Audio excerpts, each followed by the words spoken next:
MSC writes, "Hey guys, I like your show, and I also like Christopher Nolan. Now, he produced Man of Steel, and that certainly did not have the same flavor as the Dark Knight trilogy. So my question is, what does a producer do? Thanks." That's a very tough question to answer, especially, because it could be a wide range of things to like securing talent, funding, putting their own money in, scripts, hiring directors, locations. They could do almost everything. They're probably can be one of the most important parts of a movie. Yeah. Or they could do practically nothing. Or nothing. Yeah, nothing. There's literally, you can get a producing credit if, let's say, you just happen to introduce the right person to another right person. Maybe you introduce the guy who wrote the script to the director, and then it gets made, and you get a producer's credit. So I've I worked on the Producers Guild conference for the last few years, and one of the things that they've been pushing is this thing called the producer's mark. Mm-hmm.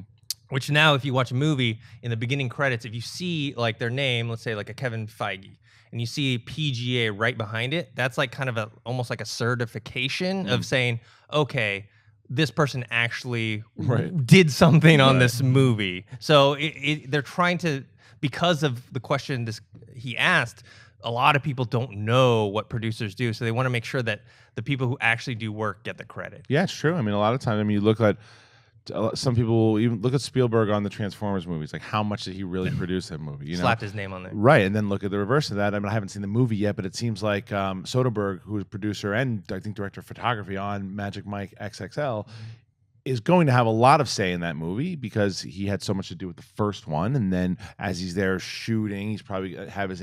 It's funny because I didn't know that, and I talked about it on Movie Talk. When I found that out, I'm like, oh, okay, you're going to have Soderbergh's stamp on it, even though he's not directing it, because he is producing in a pretty heavy fashion. So, but yeah, they're all, like you said, Dennis, you're right. You can set it up and in a meeting one day, okay, I just want my name on it as a producer. Great. And it could be associate producer, it could be executive producer, it could be full producer, and do nothing. But then the opposite of that, and it also depends on the person, how much they want to be involved and how much the studio or production company wants this person to be involved.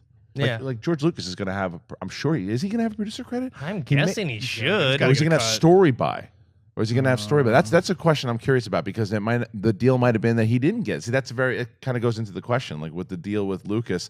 You're gonna see characters by or story by George Lucas in the credits, but is he actually a producer in it? Who knows? I don't know. Yeah, isn't that interesting? David? I mean, the dream is to get where these guys are, like Spielberg, Michael Bay. I mean, you see, especially on TV, you see Spielberg and Bay everywhere, like on The Last Ship on TNT for Michael Bay, and Spielberg has Falling Skies on TNT, and those guys are just getting paid. I doubt Spielberg is going on like in the writer's room and helping them out with that. So that's the dream, of course. But then you have guys, what cracks me up, and I don't know why I was just thinking about this for the last 3 minutes. I'm blanking on his name, who directed Iron Man 1. I should know. Jon Favreau still getting money off the Avengers movies. Like you see him on executive, like producer, him and his name. I'm like, wow, what's he doing? Good agent. Good agent, yeah. I mean, he signed a great deal, and I mean, so that's the dream, to get to that level of producing, just make money and just not do anything. Yeah, and then on the opposite end, if you're doing producing for like an indie film, you're doing like everything. Right. You're doing everything, like, instead of like having like a line producer or like all these other producers that they just combine them all into one thing, and you're responsible for. And you may have mentioned this as well too. A producer could just be somebody that just cuts the checks. Yeah. Yeah. So just invest in the money. That's it. Yeah.